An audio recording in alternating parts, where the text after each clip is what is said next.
Hello friends, welcome back to my YouTube channel. ಮೊದಲನೇದಾಗಿ ಎಲ್ಲರಿಗೂ ವರಮಹಾಲಕ್ಷ್ಮಿ ಹಬ್ಬದ ಹಾರ್ದಿಕ ಶುಭಾಶಯಗಳು ಸ್ನೇಹಿತರೆ. ನನ್ನೆಲ್ಲ ಸ್ನೇಹಿತರಿಗೂ ಇವತ್ತಿನ ದಿನ ತಾಯಿ ಮಹಾಲಕ್ಷ್ಮಿ ದೇವಿ ಆಯುಷು, ಆರೋಗ್ಯ, ಸುಖ, ಸಮೃದ್ಧಿ ಕೊಟ್ಟು ಕಾಪಾಡಲಿ ಸ್ನೇಹಿತರೆ. ಇವತ್ತಿನ ದಿನ ತುಂಬ ಶುಭ ದಿನ ಅಂತಲೇ ಹೇಳ್ಬೋದು. ಹಾಗಾಗಿ ನೀವು ಕೂಡ ನಿಮ್ಮ ಮನೆಯಲ್ಲಿ ಯಾವ ರೀತಿ ಹಬ್ಬದ ಆಚರಣೆ ಮಾಡಿದ್ರಿ ಅಂತ ಶೇರ್ ಮಾಡ್ಕೊಳ್ಳಿ. ನಮ್ಮ ಮನೆಯಲ್ಲಿ ಈ ರೀತಿ ನಾನು ಎಲ್ಲವನ್ನು ಅರೇಂಜ್ ಮಾಡ್ಕೊಂಡಿದ್ದೀನಿ. ತಯಾರು ನೋಡ್ತಿದ್ದೀರಲ್ಲ ಯಾವ ರೀತಿ ಇದೆ ಅಂತ. ಬಾಗಿಲಿಗೆಲ್ಲ ತೋರಣ ಕಟ್ಟಿ ಹೂಗಳಿಂದ ಅಲಂಕಾರ ಮಾಡಿಕೊಂಡು ರಂಗೋವಲ್ಲಿಯನ್ನು ಬಿಟ್ಟು ಎರಡು ಬದಿಯಲ್ಲಿ ದೀಪಗಳನ್ನು ಇಟ್ಟು ಈ ರೀತಿ ಹುರುಳಿಯಲ್ಲಿ ಕೂಡ ಅಲಂಕಾರ ಮಾಡಿದ್ದೀನಿ. ತದನಂತರ ಈ ನೋಡ್ತಿದ್ದೀರಲ್ಲ ಮಹಾಲಕ್ಷ್ಮಿ ದೇವಿ ಎದ್ದು ಬರ್ತಾಳೆ ಅನ್ಬೇಕು, ಅಷ್ಟು ಚೆನ್ನಾಗಿದ್ದಾರೆ, ತುಂಬ ಲಕ್ಷಣವಾಗಿ ಕಾಣ್ತಾ ಇದ್ದಾರೆ. ಲಕ್ಷ್ಮೀ ದೇವಿಯು ಕೂಡ ಬೇಗನೆ ಎದ್ದು ಪೂಜೆ ಎಲ್ಲ ಮುಗಿಸಿದೆ. ಪೂಜೆ ಎಲ್ಲ ಮುಗಿಸೋದ್ರೊಳಗೆ ಅಂದ್ರೇ 6 ಗಂಟೆ ಆಗಿಬಿಡ್ತು ಬೆಳಗ್ಗೆನೆ. ಇದಾದ ಬಳಿಕ ಒಂದು ಸ್ವಲ್ಪ ಟೀ ಮಾಡ್ಕೊಂಡ್ರಾಯ್ತು ಅಂತ ಟೀ ಮಾಡ್ಕೊತಾ ಇದ್ದೀನಿ. ಯಾಕಂದರೆ ಇವತ್ತಿನ ದಿನ ವರಮಹಾಲಕ್ಷ್ಮಿಗೆ ಪ್ರತಿ ವರ್ಷವೂ ಉಪವಾಸ ಮಾಡೋದು ಒಂದು ನಮ್ಮ ಮನೆಯಲ್ಲಿ ಪದ್ಧತಿ. ಅದಕ್ಕೋಸ್ಕರ ಉಪವಾಸ ಇರುವ ಕಾರಣ ಒಂದು ಸ್ವಲ್ಪ ಟೀ ಮಾಡ್ಕೊಂಡ್ರಾಯ್ತು ಅಂತ ಟೀ ಮಾಡ್ಕೊತಾ ಇದ್ದೀನಿ. ಮತ್ತು ನೋಡಿರಿ, ಒಬ್ಬಟ್ಟಿಗೂ ಇವತ್ತು ಮಾಡೋದಕ್ಕಂತ ಎಲ್ಲ ಹಿಟ್ಟು ಕೂಡ ಕಲಸಿಟ್ಟಿದ್ದೀನಿ. ಮತ್ತು ಹೂಣ್ಗನೂ ಕೂಡ ಬೇಳೆ ಹೂಣ್ಗನ ಅರ್ದಿಟ್ಟಿದ್ದೀನಿ ಸ್ನೇಹಿತರೆ. ತುಂಬ ಚೆನ್ನಾಗಿ ಎಲ್ಲವೂ ತಯಾರಾಗಿದೆ. ಯಾಕಂದರೆ ಬೇಗನೆ ಅಡುಗೆಗೆ ರೆಡಿ ಮಾಡ್ಕೊತಾ ಇದ್ದೀನಿ. ಮತ್ತು ಸಾಯಂಕಾಲ ಮುತ್ತೈದೆಯರನ್ನ ಅದು ಕರೆಯೋದಿರುತ್ತೆ ಅರಶಿನ ಕುಂಕುಮ ಕೊಡೋಕ್ಕೆ. ಅದಕ್ಕೋಸ್ಕರ ಈ ರೀತಿ ಬೇಗನೆ ಅಡುಗೆಗೆ ಮಾಡ್ತಾಯಿದ್ದೀನಿ. ಹಿಂದೂ ಸಂಪ್ರದಾಯದ ವಿಶೇಷ ಹಬ್ಬ ಅಂತಲೇ ಹೇಳ್ಬೋದು ಸ್ನೇಹಿತರೆ. ಅದರಲ್ಲಂತೂ ಹೆಣ್ಮಕ್ಳಿಗೆ ಅಚ್ಚುಮೆಚ್ಚಿನ ಹಬ್ಬ ಇದು.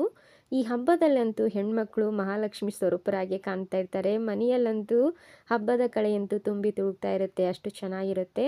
ಅದೇ ರೀತಿ ನಮ್ಮ ಮನೆಯಲ್ಲಂತೂ ಬಹು ಬೇಗನೆ ಎದ್ದು ಪೂಜೆ ಎಲ್ಲ ಮುಗೀತು. ಅದರಲ್ಲಂತೂ ಇವತ್ತಿನ ದಿನ ನಾನಂತೂ ನಿದ್ದೆನೇ ಮಾಡಿಲ್ಲ ನೈಟು. ಆ ರೀತಿ ನಾನು ಎಲ್ಲ ಕೆಲಸಗಳನ್ನು ರಾತ್ರಿಯೇ ದೇವಿಗೆ ಅಲಂಕಾರ ಎಲ್ಲ ಮಾಡಿ, ಮತ್ತು ನಮ್ಮ ಮನೆಯವರು ಕೂಡ ನನಗೆ ಹೆಲ್ಪ್ ಮಾಡಿದರು ಈ ವರ್ಷ. ಯಾಕಂದರೆ ಪ್ರತಿ ವರ್ಷ ನಾನೊಬ್ಬಳೇ ಸೀರೆಗೆಲ್ಲ ಉಡ್ಸೋಕೆ ಇದು ಮಾಡ್ತಾಯಿದ್ದೆ. ಆದರೆ ಈ ವರ್ಷ ನಮ್ಮ ಮನೆಯವರು ಕೂಡ ಹೆಲ್ಪ್ ಮಾಡಿದ್ದಾರೆ ಅಂದ್ರೂ. ಆದರೆ ಲೇಟ್ ಆಯಿತು, ಯಾಕಂದರೆ ಸೀರೆ ಉಡಿಸಿ ಅಲಂಕಾರ ಮಾಡಿ ಮಲಗಬೇಕಂದ್ರೆ ಲೇಟ್ ಆಯಿತು. ನಾನಂತೂ ಮಲಗೆಲ್ಲ, ನಿಜ ಹೇಳಬೇಕು ಅಂದರೆ ನಾನು ಲಕ್ಷ್ಮೀ ದೇವಿ ಹತ್ರ ಪೂಜೆ ಮಾಡುವಾಗ ಬೇಡ್ಕೊಂಡೆ. ನನಗಂತೂ ನಿದ್ದೆ ಅಂತೂ ಇವತ್ತು ಫುಲ್ ಡೇ ಆ್ಯಕ್ಟಿವ್ ಆಗಿರಬೇಕು. ಯಾಕಂದರೆ ಒಂದು ಡ್ರಾಪು ನಿದ್ದೆ ಮಾಡಿಲ್ಲ ನಾನು. ಅಷ್ಟು ಕಂಟಿನ್ಯೂಸ್ ಆಗಿ ವರ್ಕ್ ಮಾಡ್ತಾನೇ ಇದ್ದೆ ಕೆಲಸನ. ಯಾಕಂದರೆ ಬೇಗನೆ ಪೂಜೆ ಮಾಡಬೇಕು, ಬ್ರಾಹ್ಮಿ ಮುಹೂರ್ತದಲ್ಲಿ ಪೂಜೆ ಮಾಡಬೇಕು ಲಕ್ಷ್ಮೀ ದೇವಿಗೆ ಅಂತ ಬೇಗನೆ ಎಲ್ಲ ಮಾಡೋದಕ್ಕೋಸ್ಕರ ಒಂದು ಡ್ರಾಪು ನಿದ್ದೆ ಮಾಡಿಲ್ಲ. ಅಲಾರಾಮ್ ಇಟ್ಕೊಂಡು 3:30ಗೆ ಅಲಾರಾಮ್ ಇಟ್ಕೊಂಡೆ ಮಾಡಿದ್ರಾಯ್ತು ಅಂತ, ನಿದ್ದೆ ಮಾಡಿದ್ರಾಯ್ತು ಅಂತ. ಆದರೆ ನನಗೆ ನಿದ್ದೆನೇ ಬರಲಿಲ್ಲ. ಯಾಕಂದರೆ 3:30ಗಂದರೆ ಏನು ನನಗೆ ತುಂಬ ಇದಾಗುತ್ತೆ ಅಂತ ನಿದ್ದೆನೇ ಮಾಡಲಿಲ್ಲ. ಮತ್ತೆ ಒಂದು ಸ್ವಲ್ಪ ಟೀ ಮಾಡ್ಕೊಂಡು ಕುಡಿದು ಅದಾದ ಬಳಿಕ ಇದನ್ನೊಂದಿಸು ಅದೇ ಆಯಿತು. ಅದಾದ ಬಳಿಕ ಅಷ್ಟೊತ್ತಿಗೆ 3:30ಗೆ ಅಂತ ಇಟ್ಕೊಂಡೆ. ಮತ್ತು 3 ಗಂಟೆಗೆ ಎದ್ದು ತದನಂತರ ಮತ್ತು ಬಾಗಿಲಿಗೆಲ್ಲ ರಂಗೋಲಿ ಅದು ಬಿಟ್ಟು ಒರೆಸಿ, ಮನೆ ಗುಡಿಸಿ ಒರೆಸಿ, ತದನಂತರ ಲಕ್ಷ್ಮೀ ದೇವಿಗೆ ದೀಪಗಳಿಗೆಲ್ಲ ಅಲಂಕಾರ ಮಾಡಿಕೊಂಡು ಅದಾದ ಬಳಿಕ ಮತ್ತೆ ನಾನು ತಲೆ ಸ್ನಾನ ಮಾಡಿಕೊಂಡು ಹಾಗೆಯೇ ಮತ್ತೆ ಲಕ್ಷ್ಮೀ ದೇವಿಗೆ ಮೊದಲಿಗೆ ನಾನು ಸಜ್ಜಿಗೆ ಮಾಡಿದ್ದೆ. ಸಜ್ಜಿಗೆ ಮಾಡಿ ನೈವೇದ್ಯ ಮಾಡಿದೆ ಮನೆ ದೇವರಿಗೆ, ಮತ್ತು ಲಕ್ಷ್ಮೀ ದೇವಿಗೆ ನೈವೇದ್ಯ ಮಾಡಿದೆ. ಅದಾದ ಬಳಿಕ ಈ ರೀತಿ ಒಬ್ಬಟ್ಟು ಮಾಡ್ತಾ ಇರೋದು. ಯಾಕಂದರೆ ಫಸ್ಟಿಗೆ ನಾನು ರವೆಯಲ್ಲಿ ಮಾಡಿರುವಂಥ ಸಜ್ಜಿಗೆನ ನೈವೇದ್ಯ ಮಾಡಿದ್ದೀನಿ ಬೆಳಗ್ಗೆನೇ, ಬ್ರಾಹ್ಮಿ ಮುಹೂರ್ತದಲ್ಲೇ ಮಾಡಿರೋದು. ಮತ್ತು ಅದೆಲ್ಲ ಆದಮೇಲೆ ಮತ್ತು ಲಕ್ಷ್ಮೀ ದೇವಿಗೆ ಒಬ್ಬಟ್ಟು ಮಾಡ್ತಾಯಿದ್ದೀನಿ, ಬೇಳೆ ಒಬ್ಬಟ್ಟು. ಮತ್ತು ಸಾಯಂಕಾಲ ಮುತ್ತೈದೆಯರನ್ನು ಕರಿಬೇಕು, ಮತ್ತು ನಮ್ಮ ಮನೆಯವ್ರ ಫ್ರೆಂಡು ಅದು ಎಲ್ಲ ಬರ್ತಾರೆ. ಅದಕ್ಕೋಸ್ಕರ ಅಡುಗೆ ಒಂದು ಸ್ವಲ್ಪ ಜಾಸ್ತಿನೇ ಮಾಡ್ತಾಯಿದ್ದೀನಿ. ಹಾಗಾಗಿ ಇವತ್ತಿನ ದಿನ ಕೆಲಸನೂ ತುಂಬ ಜಾಸ್ತಿ ಇದೆ. ಅದಕ್ಕೋಸ್ಕರ ಎಲ್ಲ ವಿಡಿಯೋ ಮಾಡೋಕ್ಕಾಗಿಲ್ಲ. ಮೇನ್ ಯಾವುದ್ಯಾವುದು ನಂಗೆ ತೋರ್ಸೋಕ್ಕಾಯಿತು ಅದನ್ನೆಲ್ಲ ಈ ಒಂದು ವಿಡಿಯೋದಲ್ಲಿ ಶೇರ್ ಮಾಡ್ಕೊತಾ ಇದ್ದೀನಿ ಸ್ನೇಹಿತರೆ. ಯಾಕಂದರೆ ಎಲ್ಲ ಮಾಡೋದಕ್ಕೂ ಒಬ್ಬರು ಯಾರಾದರೂ ಹೆಲ್ಪಿಗಿದ್ರೆ ಅದು ಇದಾಗುತ್ತೆ. ಆದರೆ ಎಲ್ಲನೂ ಒಬ್ಬರೇ ಮಾಡೋದಕ್ಕೆ ಒಂದು ಸ್ವಲ್ಪ ಕಷ್ಟ ಆಯಿತು. ಆದ್ರೂ ನಾರ್ಮಲಾಗಿ ನನಗಂತೂ ತುಂಬ ಖುಷಿ. ಇವತ್ತಿನ ದಿನ ನನಗಂತೂ ಎನರ್ಜಿ ಅಷ್ಟು ಚೆನ್ನಾಗಿ ಮಾಡೋದಕ್ಕಂತೂ ತುಂಬ ಖುಷಿ ಇತ್ತು. ಹಾಗಾಗಿ ಈ ರೀತಿ ಎಲ್ಲ ಒಬ್ಬಟ್ಟು ಕೂಡ ತುಂಬ ಅಂದರೆ ತುಂಬ ಸಾಫ್ಟಾಗಿ ಬಂತು. ಎಷ್ಟು ಚೆನ್ನಾಗಿ ಬಂತು ಅಂದರೆ ಅಷ್ಟು ಚೆನ್ನಾಗಿ, ಒಬ್ಬಟ್ಟು ಕೂಡ ಅಷ್ಟು ಚೆನ್ನಾಗಿ ಬಂತು. ಮತ್ತು ಇವತ್ತಿನ ದಿನ ನಾನು ಮುತ್ತೈದೆಯರಿಗೆ ಏನೆಲ್ಲ ಅರಿಶಿನ ಕುಂಕುಮಕ್ಕೆ ಕೊಡ್ತೀನಿ ಅದನ್ನು ಕೂಡ ಶೇರ್ ಮಾಡ್ಕೊತೀನಿ ಸ್ನೇಹಿತರೆ. ಯಾಕಂದರೆ ಇವತ್ತಿನ ದಿನ ಹಬ್ಬದಲ್ಲಿ ಮೊದಲಿಗೆ ನಾವು ಆದ್ಯತೆ ಕೊಡೋದಂದರೆ ಲಕ್ಷ್ಮೀ ಸ್ವರೂಪರಾದಂಥ ಮುತ್ತೈದೆಯರನ್ನ ಕರೆದು ಅರಿಶಿನ ಕುಂಕುಮ ಕೊಟ್ಟು, ಮನೆಯಲ್ಲಿ ಮಾಡಿರುವಂಥ ಏನೇ ಒಂದು ಪ್ರಸಾದ ಇದ್ದರೆ ಅವರಿಗೆ ಕೊಟ್ಟು ನಾವು ಆಶೀರ್ವಾದ ಪಡೆಯೋದು ತುಂಬ ಮುಖ್ಯ ಆಗುತ್ತೆ. ಅದೇ ರೀತಿ ನಾನು ಕೂಡ ಇವತ್ತಿನ ದಿನ ಬೇಗನೆ ಮುತ್ತೈದೆಯರನ್ನ ಕರಿಬೇಕು ಅಂತ ಎಲ್ಲವನ್ನು ಸಿದ್ಧತೆ ಮಾಡ್ಕೊತಾ ಇದ್ದೀನಿ ಸ್ನೇಹಿತರೆ. ಇವತ್ತಿನ ದಿನ ತಾಯಿ ಮಹಾಲಕ್ಷ್ಮೀ ದೇವಿ ಎಲ್ಲರ ಮನೆಯಲ್ಲಿ ಶಾಶ್ವತವಾಗಿ ನೆಲೆಸಲಿ ಅಂತ ಹೇಳ್ತೀನಿ ಸ್ನೇಹಿತರೆ. ಅಷ್ಟೇ ಅಲ್ಲದೆ ತಾಯಿ ಮಹಾಲಕ್ಷ್ಮಿ ಆಶೀರ್ವಾದ ಎಲ್ಲರ ಮೇಲೆ ಇರಲಿ. ಆಯುಷ್ಯು, ಆರೋಗ್ಯ, ಸುಖ, ಸಮೃದ್ಧಿ ಮತ್ತು ಅವರು ಅಂದುಕೊಂಡಂಥ ಕೆಲಸ ಸದಾ ನೆರವೇರಲಿ ಸ್ನೇಹಿತರೆ. ಲಕ್ಷ್ಮೀ ದೇವಿನ ನಾವು ಹೇಗೆ ಕೂರಿಸಿದ್ವಿ ಅನ್ನೋದಕ್ಕಿಂತ ನಾವು ಯಾವ ರೀತಿ ಭಕ್ತಿ ಶ್ರದ್ಧೆಯಿಂದ ಮಾಡಿದ್ವಿ ಅನ್ನೋದು ತುಂಬ ಮುಖ್ಯ ಆಗುತ್ತೆ. ಹಾಗೆ ನಾವು ಬೇರೆಯವ್ರ ಮನೆಗೆ ಹೋಗಿ ಅವ್ರದ್ದು ಅಷ್ಟು ಚೆನ್ನಾಗಿದೆ, ಅವ್ರು ತುಂಬ ಚೆನ್ನಾಗಿಟ್ಟಿದ್ದಾರೆ, ಅವ್ರು ಅದನ್ನ ಇಟ್ಟಿದ್ದಾರೆ, ಇದನ್ನ ಇಟ್ಟಿದ್ದಾರೆ, ಬಂಗಾರ ಇಟ್ಟಿದ್ದಾರೆ, ವಸ್ತ್ರ ಇಟ್ಟಿದ್ದಾರೆ, ಹಣ ಇಟ್ಟಿದ್ದಾರೆ ಅಂತ ನೋಡೋದಕ್ಕಿಂತ ಭಕ್ತಿ ಶ್ರದ್ಧೆಯಿಂದ ಒಳ್ಳೇದು ಮಾಡು, ಲಕ್ಷ್ಮಿ ಕೂರಿಸ್ತಂಥವ್ರಿಗೂ ಮತ್ತು ನಮ್ಮ ಬಂದಂಥವ್ರಿಗೂ ಎಲ್ಲರಿಗೂ ಒಳ್ಳೇದು ಮಾಡಿ ಅಂತ ಬೇಡ್ಕೊಂಡು ಅಕ್ಷತೆ ಹಾಕಿ ಬರೋದು ಒಳ್ಳೆಯದು ಸ್ನೇಹಿತರೆ.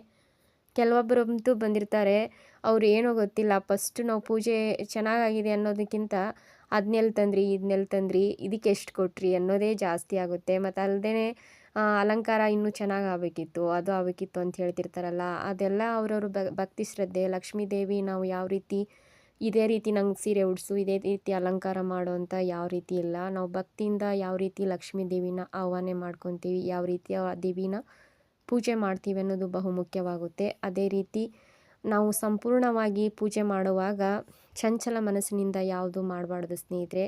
ಎಲ್ಲವನ್ನು ನಾವು ಮೊದಲಿಗೆ ಗಣೇಶನಲ್ಲಿ ಬೇಡಿಕೊಂಡು ನಾವು ಇವತ್ತು ಪೂಜೆ ಮಾಡ್ತಾಯಿದ್ದೀವಿ. ಯಾವುದು ವಿಘ್ನಗಳು ನಿರ್ವಿಘ್ನಗಳು ಬರದಂತೆ ಕಾಪಾಡಿ ಈ ಒಂದು ಪೂಜೆ ಪೂರ್ಣ ಫಲ ಅನ್ನೋದು ಕೊಡು ಅಂತ ಗಣೇಶನಲ್ಲಿ ಫಸ್ಟು ಬೇಡಿಕೊಂಡು ಪೂಜೆ ಮಾಡಬೇಕಾಗುತ್ತೆ. ಹಾಗೆ ನಾವು ಏನೋ ಕಾಟಾಚಾರಕ್ಕೆ ಯಾರೋ ಹೇಳಿದರು ಅಂತ ಅಲಂಕಾರ ಗ್ರ್ಯಾಂಡಾಗಿ ಮಾಡಿದರೆ ಅಲ್ಲ, ಅದು ಗ್ರ್ಯಾಂಡಾಗಿ ಅವ್ರವ್ರ ಶಕ್ತಿ ಅನುಸಾರವಾಗಿ ಮಾಡಿರ್ತಾರೆ. ಅದು ತಪ್ಪು ಅಂತ ಯಾವುದೂ ಹೇಳಲ್ಲ, ಯಾಕಂದರೆ ಅವ್ರ ಶಕ್ತಿ ಅನುಸಾರವಾಗಿ ಮಾಡಿರ್ತಾರೆ. ಕೆಲವೊಬ್ಬರು ಬರೀ ಕಳಸ ಇಟ್ಟು ಪೂಜೆ ಮಾಡ್ತಾರೆ, ಕೆಲವೊಬ್ಬರು ಏನು ಮಾಡ್ತಾರೆ, ದೇವಿಯನ್ನು ಸಂಭ್ರಮದಿಂದ ಸಡಗರದಿಂದ ಅಲಂಕಾರ ಮಾಡಿ ಪೂಜೆ ಮಾಡ್ತಾರೆ. ಅವರವರ ಶಕ್ತಿ ಅನುಸಾರವಾಗಿ ಮಾಡ್ಬೋದು ಸ್ನೇಹಿತರೆ, ಆದರೆ ಭಕ್ತಿ ಅನ್ನೋದು ತುಂಬ ಮುಖ್ಯ ಆಗುತ್ತೆ. ನೋಡಿರಿ, ಈ ರೀತಿ ಅರ್ಶಿನ ಕುಂಕುಮಕ್ಕೆ ಮುತ್ತೈದೆಯರಿಗೆ ಈ ರೀತಿ ಎಲ್ಲ ತಯಾರಿ ಮಾಡ್ಕೊಂಡಿದ್ದೀನಿ. ಬ್ಲೌಸ್ ಪೀಸು, ಅರ್ಶಿನದ ಕೊಂಬು, 2 ಬಾಳೆಹಣ್ಣು ಮತ್ತು ವೀಳ್ಯದೆಲೆ, ಅಡಿಕೆ ಮತ್ತು ಅವ್ರು ಕೊಡೋದಕ್ಕೆ ಈ ರೀತಿ ಸಣ್ಣ ಸಣ್ಣ ಚಿಕ್ಕದು ಬ್ಯಾಗ್ ತೊಗೊಂಬಂದಿದ್ದೀನಿ. ಈ ರೀತಿ ಬ್ಯಾಗಲ್ಲಿ ಹಾಕ್ಕೊಟ್ರೆ ತುಂಬ ಚೆನ್ನಾಗಿರುತ್ತೆ ಅಂತ ಬ್ಯಾಗಲ್ಲಿ ಹಾಕ್ಕೊಟ್ಟಿದ್ದೀನಿ. ಪ್ರತಿ ವರ್ಷ ಬರೀ ಹಣ್ಣು ಎಲೆ ಇಟ್ಕೊಡ್ತಿದ್ದೆ. ಈ ವರ್ಷ ನನಗೆ ಹೇಳಿದರು, ಈ ರೀತಿ ನಾವು ತೆಂಗಿನಕಾಯಿ ಇಟ್ಕೊಡೋದು, ಪೂರ್ಣ ಫಲ ಕೊಡೋದು ತುಂಬ ಒಳ್ಳೆಯದು ಅಂದರು. ಅದಕ್ಕೋಸ್ಕರ ಈ ರೀತಿ ಈ ವರ್ಷ ನಾನು ತಾಂಬೂಲ ಮತ್ತು ಕಾಯಿ ಎಲ್ಲ ಇಟ್ಟು ಕೊಡ್ತಾಯಿದ್ದೀನಿ ಸ್ನೇಹಿತರೆ. ಇದಾದ ಬಳಿಕ ಮಕ್ಕಳದು ಹಂಗನೂಲು ಅಂತ ಈ ರೀತಿ ನಾವು ನಮ್ಮ ಕಡೆ ಮಾಡ್ತಾರೆ, ಉತ್ತರ ಕರ್ನಾಟಕದ ಕಡೆ. ಆ ರೀತಿ ದಾರದಿಂದ ಈ ರೀತಿ ಹಂಗನೂಲು ಮಾಡಿ ಎಲ್ಲ ನಾವು ಕೊಡುವಂಥ ತಾಂಬೂಲದಲ್ಲಿ ಈ ರೀತಿ ಇಟ್ಕೊಡ್ಬೇಕು. ಮತ್ತು ಮಕ್ಕಳು ಬೇರು ಅಂದರೆ ಅರ್ಶಿನ ಬೇರು, ಮಕ್ಕಳು ಬೇರು ಇಟ್ಟು ಕೊಡಬೇಕು, ತುಂಬ ಒಳ್ಳೆಯದು ಸ್ನೇಹಿತರೆ. ಮತ್ತು ಇದಾದ ಬಳಿಕ ದಕ್ಷಿಣೆ ನಿಮಗೆ ಎಷ್ಟಾಗುತ್ತೆ ಅಷ್ಟು ಸಾಧ್ಯವಷ್ಟು ದಕ್ಷಿಣೆ ಇಟ್ಟು ಎಲ್ಲವನ್ನು ತಯಾರು ಮಾಡಿದ್ದೀನಿ. ಮತ್ತು ಮುತ್ತೈದರಿಗೆ ಕೊಡೋದಕ್ಕೆ ಹೂಗಳು ಕೂಡ ಮನೆಯಲ್ಲಿ ಬಿಡಿ ಹೂವು ಇತ್ತು, ಅದನ್ನು ಕೂಡ ಈ ರೀತಿ ಕಟ್ಟಿ ತಯಾರು ಮಾಡಿಡ್ತಾ ಇದ್ದೀನಿ. ಆದಷ್ಟು ಬೇಗನೆ ರೆಡಿ ಮಾಡ್ತಾಯಿದ್ದೀನಿ, ಯಾಕಂದರೆ ಮುತ್ತೈದರನ್ನ ಕರಿಬೇಕು. ಇನ್ನು ಮಳೆ ಬೇರೆ ಜಾಸ್ತಿ ಮೋಡ ಆಗಿತ್ತು, ಅದಕ್ಕೋಸ್ಕರ ಬೇಗನೆ ಮುತ್ತೈದರನ್ನೇ ಕರೆದ್ರಾಯಿತು ಅಂತ ಎಲ್ಲ ತಯಾರಿ ಮಾಡ್ಕೊತಾ ಇದ್ದೀನಿ. ಈ ರೀತಿ ಹೂಗಳನ್ನು ಕಟ್ಟಿ ಎಲ್ಲ ತಾಂಬೂಲದಲ್ಲಿ ಇಡ್ತಾಯಿದ್ದೀನಿ ಸ್ನೇಹಿತರೆ. ಯಾಕಂದರೆ ನಾವು ಅರಿಶಿನ ಕುಂಕುಮ ಕೊಡುವಾಗ ಮೇನ್ ಅಂದರೆ ಅರಿಶಿನ ಕುಂಕುಮ ಹೂವು ಇದೇ ಜಾಸ್ತಿ. ಯಾಕಂದರೆ ಕೆಲವೊಬ್ಬರು ಹಣ್ಣುಗಳನ್ನು ಒಂದು ಇಟ್ಟಿರ್ತಾರೆ, ಅದು ಇದು ಆದರೆ ಅದು ಹಂಗೆ ಇಡಬಾರ್ದು, ಒಂಟಿ ಹಣ್ಣು ಕೊಡಬಾರ್ದು ಅಂತಾರೆ. ಇಟ್ಟರೆ ನಾವು 2 ಹಣ್ಣು ಕೊಡಬೇಕು, ಇಲ್ಲಾಂದರೆ ಒಂದು ಯಾವುದಾದ್ರೂ ಸೇಬು ಹಣ್ಣು, ದಾಳಂಬ್ರಿನೋ ಕೊಡಬೇಕು. ಆದರೆ ಕೆಲವೊಬ್ರು ಏನು ಮಾಡ್ತಾರೆ, ಜಿಪುನ್ತನ ಅಂತಾರೋ ಗೊತ್ತಿಲ್ಲ, ಅದೇನೋ ಅವ್ರ ಪದ್ಧತಿನೋ ಏನೋ ಗೊತ್ತಿಲ್ಲ, ಒಂದೇ ಬಾಳೆಹಣ್ಣು ಇಡ್ತಾರೆ, ಒಂದು ಬಟ್ಲಡಿಕೆ ಇಡ್ತಾರೆ, ಎಲೆ ಇಡ್ತಾರೆ, ಅದು ಒಂದೇ ಎಲೆ ಇಡ್ತಾರೆ. ಕೆಲವೊಬ್ಬರಂತೂ ಕೊಟ್ಟರೆ ಅರಿಶಿನ ಕುಂಕುಮ ಹೂವು ಕೊಡಿ, ಇಲ್ಲಾಂದರೆ ಆ ಥರ ಕೊಡಬಾರ್ದು ಅಂತಾರೆ ನಮ್ಮ ಹಳ್ಳಿ ಕಡೆ. ಅದಕ್ಕೋಸ್ಕರ ನಾನು ಕೊಟ್ಟರೆ 2 ಬಾಳೆಹಣ್ಣು, ಅಡಿಕೆ ಎಲೆ ಮತ್ತು ಅರಿಶಿನ ಕುಂಕುಮ ಈ ರೀತಿ ಕೊಡ್ತಾಯಿದ್ದೆ. ಈ ಸಲ ಕಾಯಿ ಎಕ್ಸ್ಟ್ರಾ ಆ್ಯಡ್ ಮಾಡಿದ್ದೀನಿ, ಮತ್ತು ಒಂದು ಸ್ವಲ್ಪ ಬ್ಲೌಸ್ ಪೀಸು ಅದೆಲ್ಲ ಆ್ಯಡ್ ಮಾಡಿದ್ದೀನಿ. ಆ ತಾಯಿ ಯಾವ ರೀತಿ ನಡೆಸ್ಕೊಟ್ಟಿದ್ದಾರೋ ಆ ರೀತಿ ಪೂಜೆಗೆ ತಯಾರು ಮಾಡಿದ್ದೀನಿ ಸ್ನೇಹಿತರೆ. ಪ್ರತಿ ವರ್ಷ ಮಹಾತಾಯಿ ನಮಗೆ ಪ್ರತಿ ವರ್ಷ ಶಕ್ತಿ ಇನ್ನೂ ಹೆಚ್ಚು ಮಾಡಲಿ, ಚೆನ್ನಾಗಿ ಅವರ ಪೂಜೆಯನ್ನು ಚೆನ್ನಾಗಿ ಮಾಡುವಂಥ ಶಕ್ತಿ ನಮಗೆ ಕೊಡಲಿ, ಮನೆಯವರೆಲ್ಲರಿಗೂ ಆಯುಷು ಆರೋಗ್ಯ ಕೊಟ್ಟು ಕಾಪಾಡಲಿ ತಾಯಿ. ಹೀಗೆ ನಮ್ಮ ಕಡೆಯಿಂದ ಪೂಜೆ ಇನ್ನೂ ಚೆನ್ನಾಗಿ ಮಾಡಿಸ್ಕೊಳ್ಳಿ ಅಂತ ಕೇಳ್ಕೊತೀನಿ ಸ್ನೇಹಿತರೆ. ಇದಾದ ಬಳಿಕ ಪ್ರಸಾದಕ್ಕೂ ಕೂಡ ಈ ರೀತಿ ಎಲ್ಲ ತಯಾರು ಮಾಡ್ಕೊಂಡಿದ್ದೆ. ಚಿತ್ರಾನ್ನ, ಮೊಸರನ್ನ ಮತ್ತು ಅನ್ನ ಸಾಂಬಾರು, 2 ಥರದ ಪಲ್ಯ ಮಾಡಿದ್ದೆ, ಕಡಲೆಕಾಳು, ಬದನೆಕಾಯಿ. ಮತ್ತು ಇದಾದ ಬಳಿಕ ಕಾಳಿನ ವಡೆ ಮಾಡಿದ್ದೆ, ಒಬ್ಬಟ್ಟು ಮತ್ತು ರವೆ ಉಂಡೆ, ಎಳ್ಳುಂಡೆ, ಕರ್ಜಿಕಾಯಿ, ಚಕ್ಲಿ ಮತ್ತು ಒಂದು ಬಾಳೆಹಣ್ಣು. ಈ ರೀತಿ ನಾನು ಮುತ್ತೈದೆಯರ ಊಟಕ್ಕೆಲ್ಲ ತಯಾರಿ ಮಾಡಿದ್ದೆ ಸ್ನೇಹಿತರೆ. ಎಲ್ಲವೂ ವಿಡಿಯೋ ಮಾಡೋದಕ್ಕಾಗಲಿಲ್ಲ, ಯಾಕಂದರೆ ಲಾಂಗ್ ಆಗುತ್ತೆ ಎಂದು ಎಲ್ಲವೂ ನಾನು ಒಬ್ಬಳೇ ಮಾಡಬೇಕಾಗಿತ್ತು. ಅದಕ್ಕೋಸ್ಕರ ತುಂಬ ಟೈಮ್ ಹಿಡಿಯಿತು. ಅದಕ್ಕೋಸ್ಕರ ಮೇನ್ ಎಲ್ಲೆಲ್ಲಿ ವಿಡಿಯೋ ಮಾಡಿದೆ ಅದನ್ನ ವಿಡಿಯೋ ಶೇರ್ ಮಾಡಿದ್ದೀನಿ ಸ್ನೇಹಿತರೆ. ಮತ್ತು ಈ ಒಂದು ಪೂಜೆ, ಈ ಒಂದು ಮಾಹಿತಿ ನಿಮ್ಮೆಲ್ಲರಿಗೂ ಇಷ್ಟ ಆದರೆ ಪ್ಲೀಸ್ ಒಂದು ಲೈಕ್ ಮಾಡಿ, ಶೇರ್ ಮಾಡಿ, ಕಮೆಂಟ್ ಮಾಡಿ. ಧನ್ಯವಾದಗಳು.